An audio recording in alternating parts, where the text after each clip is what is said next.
How can a word be a person? My name is Paul, and I'm the communications director here at Sun Valley, and I want to jump into one of possibly, in my opinion, one of the most beautiful passages in all of Scripture. We're going to be in the Gospel according to John, chapter 1, verse 1 through 5. And let me just read this, and honestly, I would just say, sit back and let this beautiful message, beautiful picture wash over you. In the beginning was the Word, and the Word was with God, and the Word was God. He was in the beginning with God. All things were made through him, and without him was not anything made that was made. In him was life. The life was the light of men, and the light shines in the darkness, and the darkness has not overcome it. That is amazing and beautiful. And what's so interesting here is we go back to the idea of the Word was with God. John is writing about Jesus.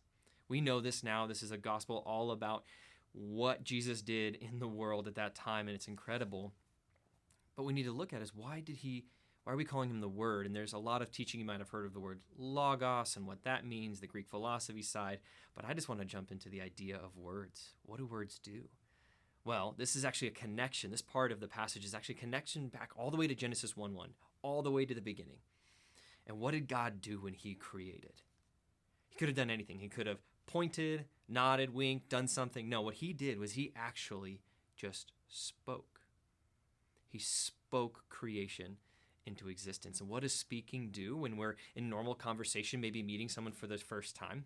Well, it actually reveals a little bit about their mind, their will, and actually their character. What I'm trying to say is that words reveal our identity. And what's God's identity? Well, we actually can see it now. What we're seeing later on as we read more and more is the character of God is revealed in the person of Jesus. And when we look through that lens at everything that we can read in Scripture from the beginning all the way to the end, we can look back in and through the person of Jesus. What's God's character? He's compassionate. We learn this in Exodus. He's compassionate. He's gracious, full of loyal love and faithfulness. So here's my challenge as we enter into the new year. Would you spend more time learning about the words of Jesus? Will you spend more time in Scripture and in prayer, listening to the words of Jesus? You see, here's why. When we do this, when we listen to the words of Jesus, what we're actually doing is we're letting him recreate us from the inside out. And when we are recreated and made new, understanding and living the way he calls us to live, we take part in that story of Genesis 1:1. In the beginning, we take part in God's incredible creation power of making the creation and the world we live in new again.